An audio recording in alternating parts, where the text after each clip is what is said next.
प्रिय विद्यार्थियों, डिजी lessons of नवांकुर में आपका स्वागत है। क्लास 11 कॉमर्स के लिए मैं आपको व्यावसायिक अर्थशास्त्र विषय के कुछ टॉपिक समझा रहा हूँ। इन्हें आप सभी समझने का प्रयास कीजिए। तो चलिए प्रारंभ करते हैं।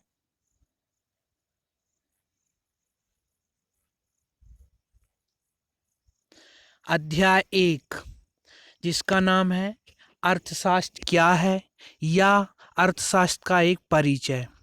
इसमें हम अर्थशास्त्र के परिचय के बारे में जानेंगे, उसके अर्थ के बारे में जानेंगे और इसकी विभिन्न परिभाषाओं को समझने का प्रयास करेंगे कि इसमें किस अर्थशास्त्री ने, किस आर्थिक विशेषज्ञ ने अर्थशास्त्र को किस नाम से पुकारा है। ठीक है, तो चलिए आगे स्टार्ट करते हैं। अर्थशास्त्र का अर्थ क्या है? अर्थशास्त्र का अर्थ, अर्थशास्त्र का अर्थ वैसे तो मुख्य रूप से जो आर्थिक क्रिया हैं उन आर्थिक क्रियाओं से लगाया जाता है। उत्पादन, उपभोग, विनिमय, वितरण आदि क्रियाओं को इसमें शामिल किया जाता है।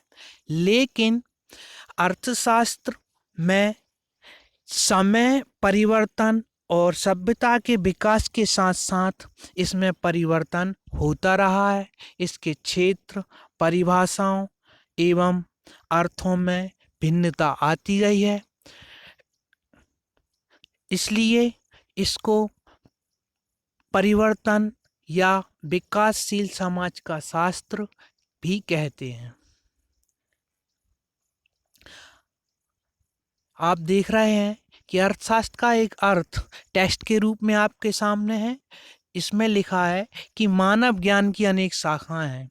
आप जानते हैं ज्ञान की बहुत सारी शाखाएं हैं, तो उन्हीं शाखाओं में से एक आर्थिक ज्ञान की एक शाखा है जिसको हम अर्थशास्त्र के रूप में जानते हैं। इसमें यह बताने का प्रयास किया गया है कि यह एक प्राचीन विज्ञान है और इसकी विषय वस्तु के संदर्भ में या इसके क्षेत्र या उसके सामग्री के संबंध में विभिन्न मत हैं। अर्थशास्त्रियों में कोई एक मत नहीं है, इसलिए उन विभिन्न मतों को सभी को अलग अलग वर्गों में विभिन्न परिभाषाओं के नाम से विभाजित किया गया है। इसमें हम प्रमुख परिभाषाओं को और उनके अर्थशास्त्रियों को समझेंगे और उनके विचार जानेंगे कि आखिर उन्होंने अर्थशास्त्र के लिए क्या माना है। ठीक है, तो प्रारंभ करते हैं। इसमें लिखा है कि अर्थशास्त्र की बहुत सारी या इतनी परिभाषाएं उपलब्ध हो गई हैं कि डॉक्टर जे.एम. कीन्स को यह कहना पड़ा कि राजनीतिक अर्थशास्त्र ने अपनी परिभाषाओं से अपना गला ही घोंट लिया। इसी प्रकार से श्रीमती बारबरा बूटन ने भी अपना मत बताया है कि जहां 6 अर्थशास्त्री मिलते हैं वहां 7 मत पाए जाते हैं। अर्थशास्त्र की परिभाषा में पाई जाने वाली भिन्नता के संदर्भ में भी वाइनर का कथन है कि अर्थशास्त्री जो करे वही अर्थशास्त्र है। इस प्रकार से अर्थशास्त्र की परिभाषा में इतनी भिन्नता होने पर भी अध्ययन की दृष्टि से या आर्थिक क्षेत्र को जानने के लिए निम्नलिखित 5 वर्गों में इन परिभाषाओं को रखा जा सकता है। देखिए इसमें 5 परिभाषाएं कौन कौन सी हैं, हम इनका क्रम से अध्ययन करने वाले हैं, इनको समझने वाले हैं।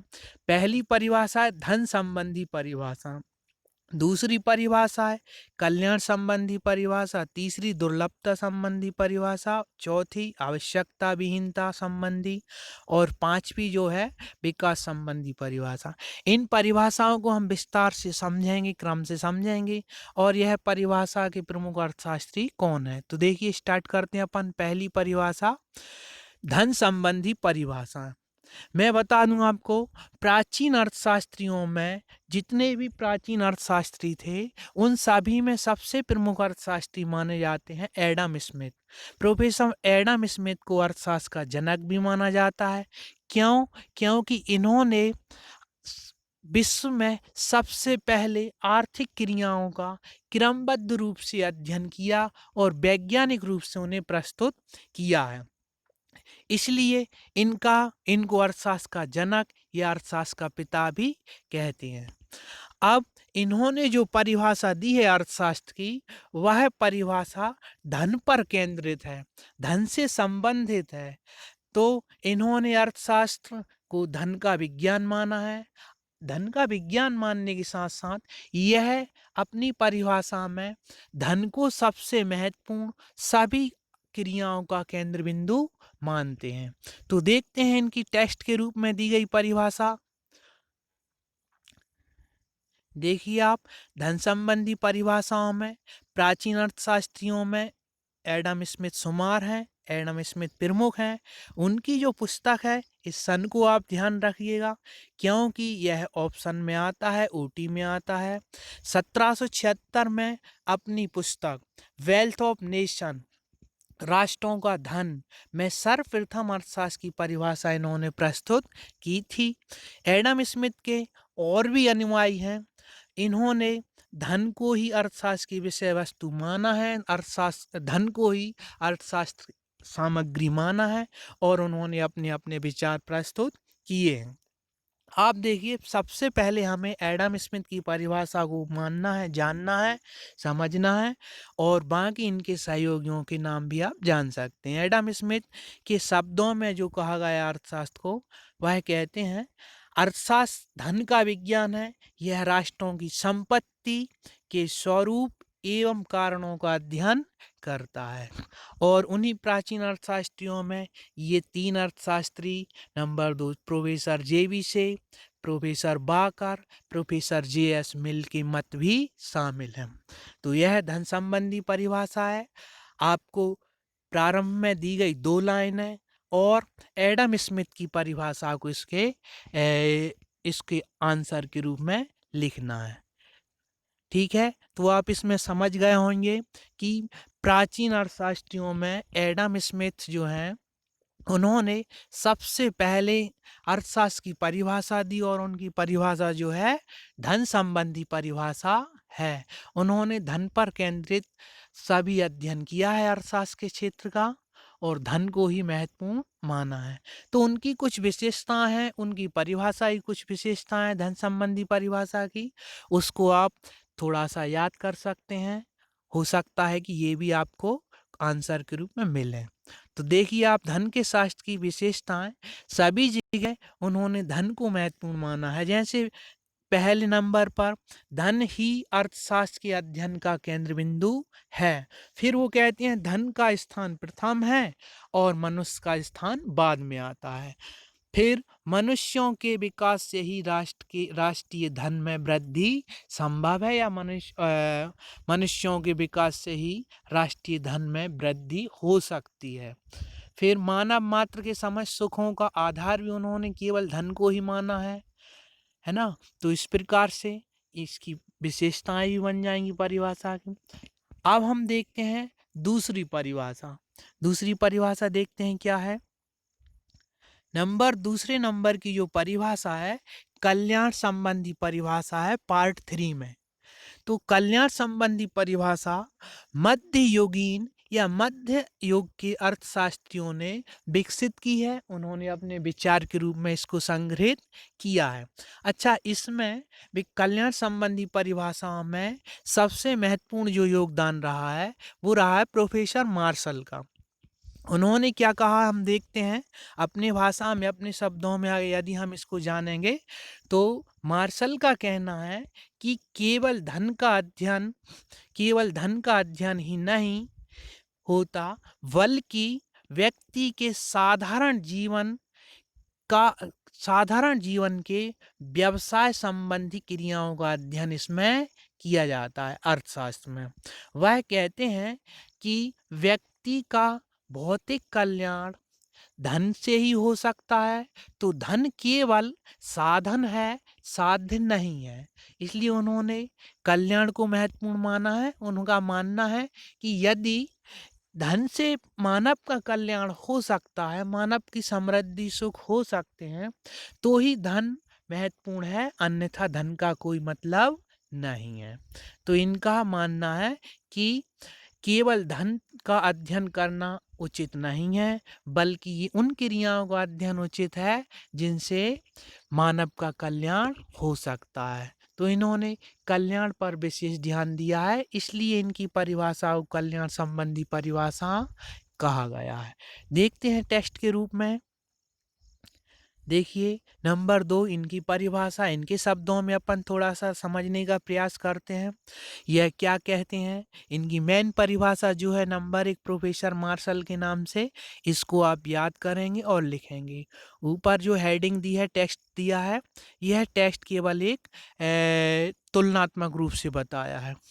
तो इन्होंने क्या कहा है आप देख सकते हैं कि अर्थशास्त्र को इस प्रकार परिभाषित किया है, अर्थशास्त्र मनुष्य के साधारण जीवन संबंधी क्रियाओं का अध्ययन है। अर्थात वह कैसे धन कमाता है, उस धन को कैसे अपनी आवश्यकताओं पर खर्च करता है। इसमें व्यक्तिगत और सामाजिक कार्यों के उस भाग की जांच की जाती है जो कल्याण की भौतिक सामग्री की प्राप्ति अर्थात वस्तुओं सेवाओं की प्राप्ति और उनका उपयोग से घनिष्ठ संबंध कैसे रखता है। इसके बाद हम अगली परिभाषा को देखते हैं पार्ट 4 में। पार्ट 4 में जो है दुर्लभता संबंधी परिभाषा है। दुर्लभता शब्द का मैं आपको अर्थ बताना चाहता हूँ। दुर्लभ मतलब होता है कठिन, या जो चीज़ बहुत सीमित है, जो वस्तुएं सेवाएं बहुत सीमित है, बहुत कम मात्रा में है, इनका हम केवल कुछ ही विकल्पों के रूप में प्रयोग कर सकते हैं और एक समय बाद ये समाप्ति हो सकती हैं। अर्थात कहने का मतलब ये है कि जो वस्तुएं सीमित हैं वे दुर्लभ हैं। तो दुर्लभता संबंधी परिभाषा जो है रॉबिन्स ने दी है। रॉबिन्स क्या कहते हैं? रॉबिन्स का कहना है कि लक्ष्यों या साध्यों और उनके सीमित एवं वैकल्पिक साधनों के लिए मानव व्यवहार का अध्ययन ही अर्थशास्त्र कहलाता है। अर्थात वो ये कहना चाहते हैं कि जो हमारे लक्ष्य हैं, मानव के जो लक्ष्य हैं विकास के, उन लक्ष्यों के लिए जो हमारे पास वस्तुएं सेवाएं उपलब्ध हैं, उनके वैकल्पिक प्रयोग हम किस प्रकार से करते हैं। मानव क्या करता है, उनको एक विकल्प के रूप में प्रयोग करता है, या दो विकल्प के रूप में, या अनेक विकल्पों के रूप में प्रयोग करता है। तो ये वैकल्पिक प्रयोगों का अध्ययन ही दुर्लभता संबंधी परिभाषा का अध्ययन माना जाता है। ठीक है, तो इसका टेक्स्ट देखते हैं। इसका टेक्स्ट देखिए, इसमें लिखा है प्रोफेसर रॉबिन्स की परिभाषा ही दुर्लभता प्रधान परिभाषा में सबसे महत्वपूर्ण मानी गई है। सबसे महत्वपूर्ण इसलिए मानी गई है, इसमें आप देखिए रॉबिन्स ने अपनी पुस्तक में कल्याणवादी परिभाषाओं की आलोचना की है। वह अपनी परिभाषा प्रस्तुत कर अर्थशास्त्र को भौतिक व सामाजिक विज्ञान से मुक्त कर दिया है, या हटाकर उसे मानव विज्ञान के रूप में प्रस्तुत किया है। अब देखते हैं इस प्रोफेसर रॉबिन्स क्या कहते हैं। प्रोफेसर रॉबिन्स के अनुसार अर्थशास्त्र वह विज्ञान है जो लक्ष्यों, इसको साध्य भी बोल सकते हो आप, तथा उनके सीमित एवं वैकल्पिक उपयोग वाले साधनों के परस्पर संबंधों के रूप में मानव व्यवहार का अध्ययन करता है। अर्थात मानव किस प्रकार के विकल्पों से वस्तुओं और सेवाओं का उत्पादन करता है। इसके कुछ दो आधारभूत तत्व हैं, इनको भी आप थोड़े से पढ़ लीजिएगा। इसके बाद हम देखते हैं अगली परिभाषा चौथे नंबर की। पार्ट 5 में चौथे नंबर की जो परिभाषा हमको पढ़ना है वो है आवश्यकता विहीनता संबंधी परिभाषा। आवश्यकता विहीनता संबंधी परिभाषा के बारे में मैं आपको थोड़ा सा बताना चाहूँगा कि यह परिभाषा प्रोफेसर जे के मेहता ने दी है, और प्रोफेसर जे के मेहता जो है भारत के महत्वपूर्ण अर्थशास्त्रियों में से एक है। उनका प्रतिष्ठित स्थान है भारत के अर्थशास्त्रियों में। तो उनका जो लिखा हुआ शब्द आप देख रहे हैं आवश्यकता विहीनता संबंध। आवश्यकता विहीनता का मतलब होता है कि हम आवश्यकताओं को बहुत कम कर दें, या वह आवश्यकताएं हमें हो ही ना, बहुत न्यूनतम हो। मतलब जितनी कम से कम आवश्यकताएं हैं उनको ही हम आवश्यकता विहीनता कहते हैं।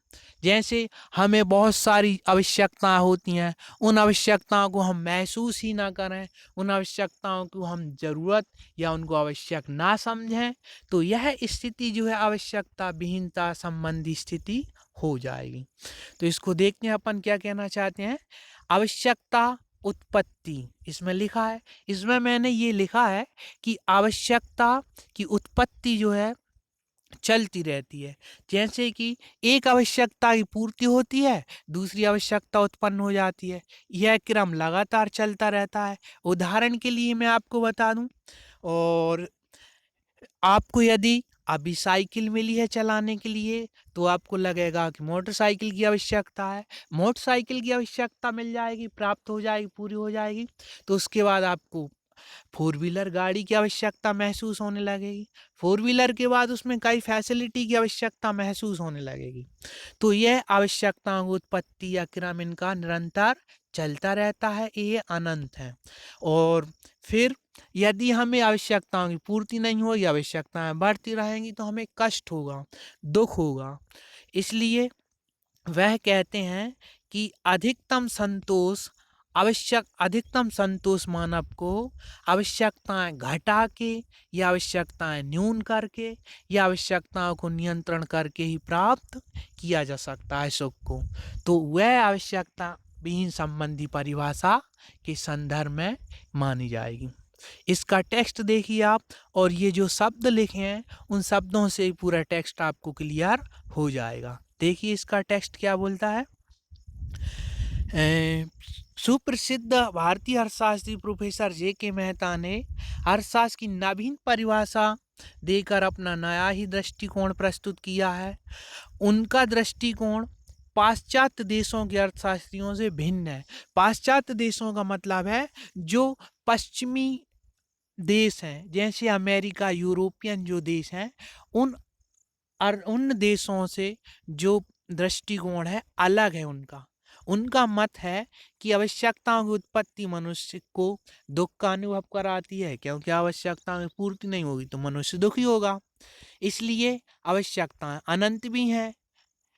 एक आवश्यकता की पूर्ति के बाद दूसरी आवश्यकता, दूसरी के बाद तीसरी, और यह क्रम लगातार चलता रहता है, और मनुष्य को कभी ना कभी कष्ट का अनुभव या दुख का अनुभव होता रहता है, उनको वेदना या दुख होता है। अतः मनुष्य को अपने जीवन में अधिकतम संतोष या अधिकतम सुख प्राप्त करने के लिए आवश्यकताओं को न्यूनतम या कम से कम रखना चाहिए। यह आवश्यकता विहीन संबंधी परिभाषा दी गई है। अगली परिभाषा देखते हैं। पार्ट 6 में विकास संबंधी परिभाषा है। विकास संबंधी परिभाषा प्रोफेसर सैमुअलसन ने दी है। प्रोफेसर सैमुअलसन ने अपना अलग मत प्रस्तुत किया है अर्थशास्त्र के संबंध में। इसमें देखिए, मैं बता दूं आपको प्रोफेसर सैमुअलसन क्या कहते हैं। प्रोफेसर सैमुअलसन का जो स्पष्ट अर्थ है अर्थशास्त्र का, वो ये है 2 सेंटेंसों पर, कि किसी भी प्रकार से मुद्रा के द्वारा या मुद्रा के बिना मनुष्य वस्तुओं का उत्पादन करता है। उत्पादन करने के बाद वह समाज के विभिन्न वर्गों में उस उत्पादित वस्तुओं को या उन उत्पादित वस्तुओं सेवाओं को किस प्रकार से बांटता है, या बांटने का निर्णय या बांटने का चयन किस प्रकार से करता है, यही अध्ययन जो है विकास संबंधी परिभाषाओं के अंतर्गत अर्थशास्त्र की परिभाषा मानी जाती है। तो इसके टेक्स्ट के रूप में लिखी गई परिभाषा को आप देख सकते हैं, उसको लिख सकते हैं और याद कर सकते हैं। देखिए, प्रोफेसर सैमुअलसन के अनुसार अर्थशास्त्र इस बात का अध्ययन है कि व्यक्ति और समाज, कोई व्यक्ति हो या पूरा समाज हो, मानव समाज, मुद्रा के प्रयोग से या मुद्रा के प्रयोग के बिना ही वैकल्पिक प्रयोगों में काम आ सकने वाले या विभिन्न प्रयोगों में काम आने वाले विभिन्न साधनों या संसाधनों का उपयोग एक समय अवधि में विभिन्न वस्तुओं के उत्पादन में करने और इन्हें वर्तमान और भविष्य के उपयोग हेतु समाज में विभिन्न व्यक्तियों और समूहों के बीच बांटने के संबंध में निर्णय या चयन कैसे करते हैं, यह विकास संबंधी परिभाषा का अध्ययन है। ठीक है, तो धन्यवाद। आप वीडियो को देखते रहें, स्लाइडों को क्रम से पढ़ते रहें और उसको टेक्स्ट में दी हुई परिभाषाओं के रूप में आप कॉपी में लिख सकते हैं। धन्यवाद।